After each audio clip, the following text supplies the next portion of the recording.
Assalamualaikum warahmatullahi wabarakatuh.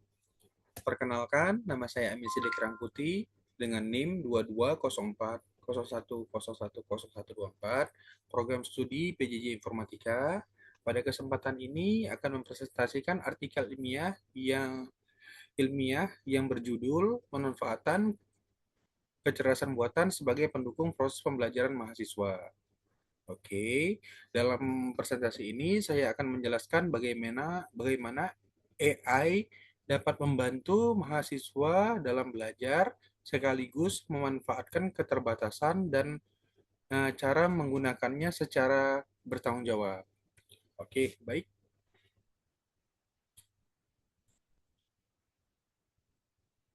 Baik untuk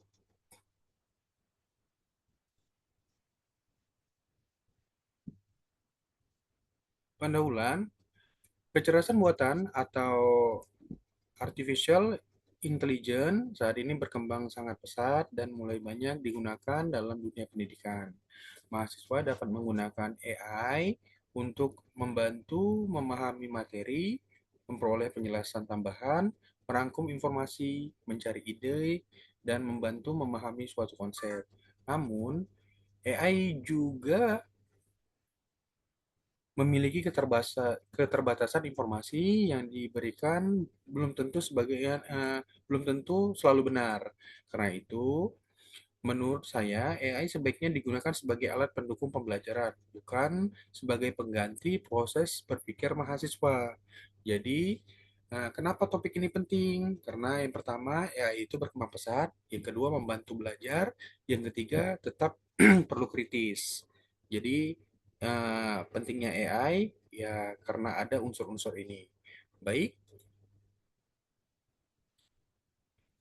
untuk rumusan masalah dan tujuan, dalam penelitian ini terdapat dua hal utama yang menjadi rumusan masalah. Yang pertama,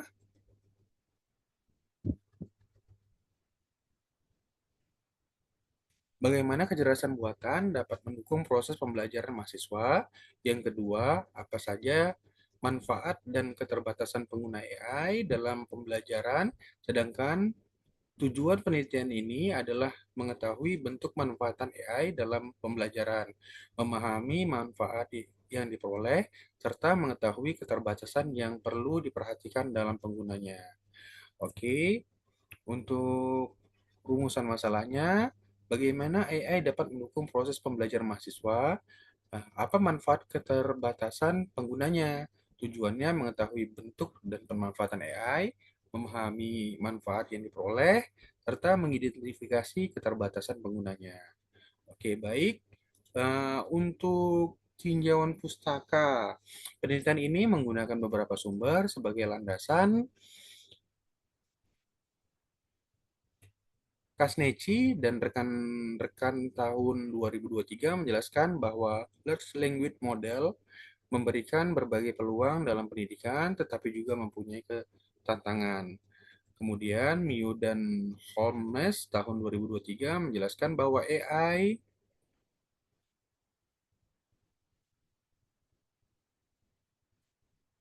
generatif dalam pendidikan harus digunakan secara bertanggung jawab dan tetap menempatkan manusia sebagai pusat pembelajaran. Selain itu, sumber dari UNESCO sebagai peneliti serta penelitian Tlili dan rekan-rekan juga menunjukkan pentingnya memperhatikan etika, privasi, kejujuran akademik, dan kemampuan berpikir kritis dalam penggunaan AI. Oke, untuk studi pustaka atau metode penelitian, metode yang saya gunakan adalah studi pustaka atau literatur review. Saya menggunakan artikel jurnal ilmiah dan publikasi yang relevan dengan topik AI dalam pendidikan. Tahapan dimulai dari menentukan topik, mencari sumber yang sesuai, membaca dan memahami sumber, kemudian mengkelompokkan informasi berdasarkan tema. Setelah itu,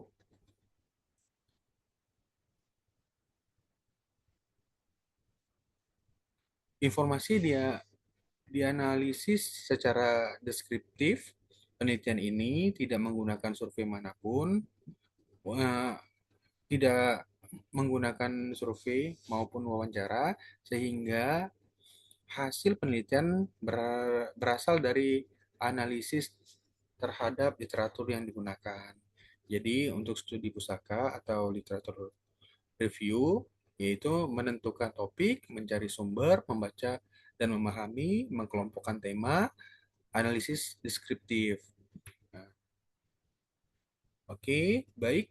Untuk pemanfaatan AI dalam pembelajaran, bagaimana mahasiswa memanfaatkan AI? Baik, berdasarkan hasil kajian AI dapat dimanfaatkan mahasiswa dalam beberapa kegiatan belajar. Yang pertama, AI dapat memberikan penelitian awal mengenai materi yang belum dipahami. Yang kedua, AI dapat membantu mengembangkan ide awal ketika membuat makalah atau presentasi. Yang ketiga, AI dapat membantu menjelaskan materi yang sulit menggunakan bahasa yang lebih sederhana. Yang keempat, khusus bagi mahasiswa informatika, AI juga dapat membantu memahami pemrograman seperti memberikan contoh kode, menjelaskan fungsi, dan membantu memahami pesan kesalahan. Namun, mahasiswa tetap harus memahami kode tersebut dan tidak hanya menyalinnya.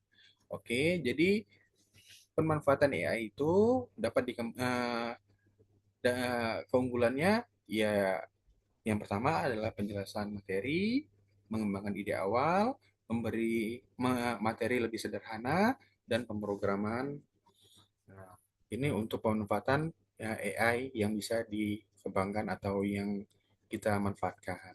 Oke, untuk manfaat AI bagi mahasiswa atau apa yang diperoleh mahasiswa, ada beberapa manfaat yang dapat diperoleh mahasiswa dari AI. Manfaat pertama adalah kecepatan. Mahasiswa dapat memperoleh penjelasan dalam waktu yang relatif singkat. Yang kedua adalah fleksibilitas, karena AI dapat digunakan ketika mahasiswa sedang belajar secara mandiri. Yang ketiga, AI dapat membantu menyederhanakan materi yang sulit agar lebih mudah dipahami. Dan dengan demikian, AI dapat menjadi pendamping belajar sebelum mahasiswa mempelajari sumber yang lebih mendalam seperti buku, modul, dan jurnal. Jadi, eh, manfaat yang diperoleh mahasiswa yang pertama adalah cepat. Ya, respon dapat diperoleh dalam waktu yang singkat, fleksibel, mendukung belajar mandiri dan pembelajaran jarak jauh. Terus kemudian lebih mudah, materi sulit dapat dijelaskan dengan bahasa yang sederhana. Terus kemudian pendamping belajar menjadi tahap awal sebelum mempelajari sumber lebih mendalam. Oke, baik. Kita ke slide berikutnya, yaitu resiko yang perlu diperhatikan. Oke, untuk keterbatasan dan risiko, walaupun memiliki banyak manfaat, pengguna AI juga mempunyai beberapa risiko. Yang pertama, AI dapat menghasilkan informasi yang terlihat benar dan menjanjikan, tetapi sebenarnya belum tentu akurat. Kedua, adalah masalah kejujuran akademik, terutama jika mahasiswa menggunakan AI untuk menyelesaikan tugas tanpa memahami hasilnya. Yang ketiga adalah resiko ketergantungan. Jika semua pertanyaan langsung diberikan kepada AI, mahasiswa dapat kehilangan kesempatan untuk belajar lebih uh, ke kesempatan untuk belajar melalui membaca, mencoba, berdiskusi, dan menganalisis. Selain itu, kita juga harus memperhatikan privasi, karena ketika memasukkan informasi pribadi atau dokumen tertentu ke dalam sistem AI. Jadi resikonya itu yang pertama adalah informasi tidak akurat. Yang kedua ada kejujuran akademik, kemudian bisa menyebabkan ketergantungan dan privasi kita atau data kita atau dokumen yang penting tersebar luaskan. Data pribadi atau dokumen tentu harus perlu dijaga. Oke, baik untuk slide berikutnya yaitu yaitu menggunakan AI secara bertanggung jawab. Pengguna AI yang bertanggung jawab memiliki manfaat sekaligus resiko. AI perlu digunakan secara bertanggung jawab. Yang pertama, informasi yang diberikan AI harus diperiksa kembali menggunakan sumber akademik yang dapat dipercaya. Yang kedua, mahasiswa harus memahami setiap teks maupun kode program sebelum menggunakan dalam tugas. Ketiga, AI dapat digunakan untuk membantu membuat latihan, mencari contoh kasus, atau memperoleh penjelasan mengenai suatu konsep. Yang paling penting, mahasiswa tetap harus membaca, menganalisis, berdiskusi, dan berpikir kritis. Jadi, teknologi digunakan untuk mendukung kemampuan manusia, bukan untuk menggantikannya. Jadi, kalau untuk menggunakan AI secara bertanggung jawab, yang harus kita perhatikan adalah ini. Oke,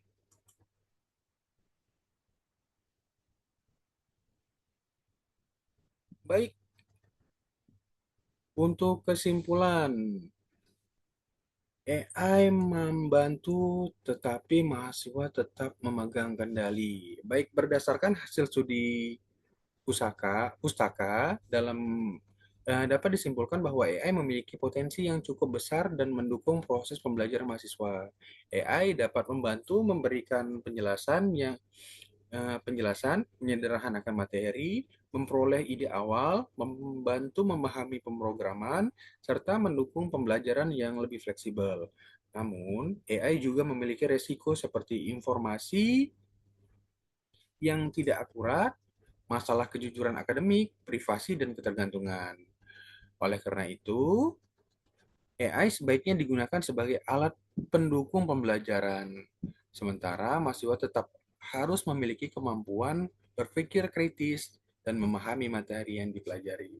Oke, jadi untuk AI itu sendiri memiliki potensi besar yang mendukung proses pembelajaran mahasiswa, tapi resikonya ya ada penjelasan ada untuk membantu yang jelas untuk kegiatan mahasiswa itu sangat membantu karena memberikan penjelasan, ide awal, penyederhanaan materi dan pemrograman. Tetapi ada juga resikonya, yaitu ketidakakuratan, kejujuran akademik, privasi dan ketergantungan. Kemudian kunci gunakan sebagai alat pendukung dengan tetap berpikir kritis. Jadi kita jangan berketergantungan terhadap AI itu sendiri. Oke, baik. Untuk referensi atau sumber utama artikel, di dalam penyusunan artikel ini, saya menggunakan beberapa sumber utama. Di antaranya adalah penelitian Kosneci dan rekannya dan rekan-rekan tahun 2023, Miao dan Holmes tahun 2023, serta beberapa publikasi UNESCO mengenai etika dan penggunaan AI dalam pendidikan. Referensi tersebut menjadi dasar dalam membahas manfaat, keterbatasan, serta pengguna AI secara bertanggung jawab. Baik,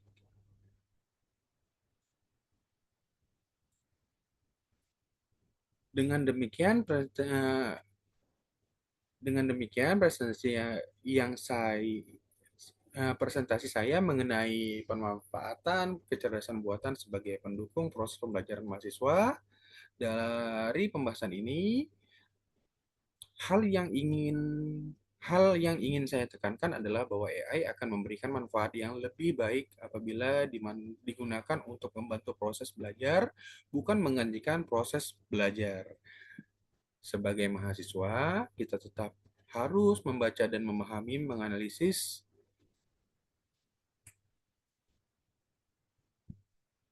dan bertanggung jawab terhadap tugas yang kita kerjakan.